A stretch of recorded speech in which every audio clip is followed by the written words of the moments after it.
Magandang araw na muli mga boss. Marami naglabasan ng ganitong klaseng sasakyan. Ang problema kasi nito, hindi pantay yung liwanag ng headlight niya. Una, bunutin mo yung socket wire dito sa headlight bulb. Tsaka mo isunod itong dirt cover niya. Ayan yung tinanggal ko. Hilahin nyo lang yun mga boss.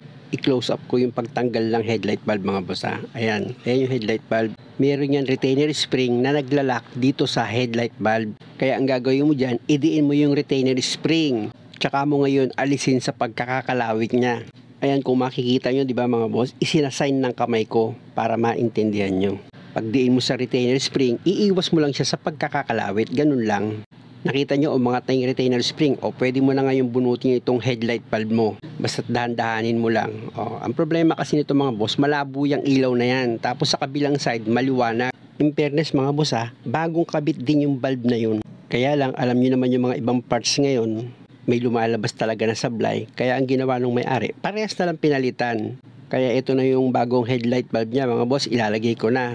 Tandaan nyo sa pagbalik ng headlight bulb, same position. Kung ano yung forma ng pagkakatanggal nyo, ganun din sa pagbalik. Sa bagay mga boss, hindi naman kayo magkakamali dyan kasi meron naman yung guide. I-close up ko mga boss para makita nyo kung paano ko lang siya nilagay na napakasimple lang naman. Nakita nyo di ba? Meron siyang 3 kanto. Tapos yung paglalapatan nyo, eksakto siya ron. Kaya hindi kayo maliligaw O tingnan nyo mga boss, di ba? Napakadali lang magpalit ng headlight bulb pag ganitong klase yung sasakyan nyo. Tapos ito namang retainer spring, ididiin mo lang. Meron dun pagkakalawitan, ikalawit mo lang siya.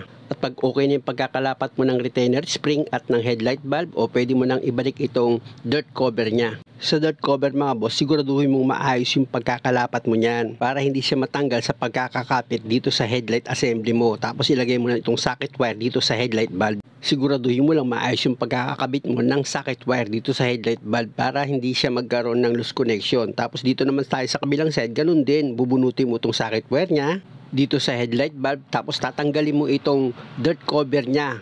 Di ba nakita nyo, napakadali ko lang tinanggal itong dirt cover niya. Meron nga lang yung up. Ibig kong sabihin yung paglagay nyo ng dirt cover niya may position. May guide naman na araw kaya hindi ka maliligaw. Tapos itong retainer spring niya gaya ng dati, ididiin nyo. Tapos iwas nyo lang siya sa pagkakalawit at pwede mo na matanggal itong headlight bulb. Tapos kukunin ko na itong bagong bili. Ayan na yung bagong bili mga boss. Dati kasi nung napundi yung isa lang ang pinalitan. Ang problema nga, doon sa kaliwang side or sa driver side, yung nilagay, malabo. Kaya ang ginawa ni customer, 2 na lang daw bilhin niya para sigurado na. Sa paglagay ng headlight bulb, mga boss, di ba, nakita nyo naman, same procedure lang din, same position, ganun din. Napaka-importante kasi maayos yung pagkakalapat nyo dyan. Hindi siya pwedeng tabingi. At paglapat na, pwede mo nang ilagay itong retainer spring niya. Gaya ng dati, ididiin mo yan, tapos ikakalawit mo lang siya. Maglalak na yon mga boss. Tapos, pwede mo nang ilagay itong dirt cover niya. Nakita nyo naman, di ba, meron namang guide itong dirt cover na pagpapasukan kayo, tapos itutulak nyo lang siya papasok. At pag okay na yung pagkakalapat, pwede mo nang ilagay itong socket wire dito sa headlight bulb nyo. Muli, maraming salamat mga boss. At kung maaari, huwag nyo naman sanang kalimutang mag-subscribe sa channel ko.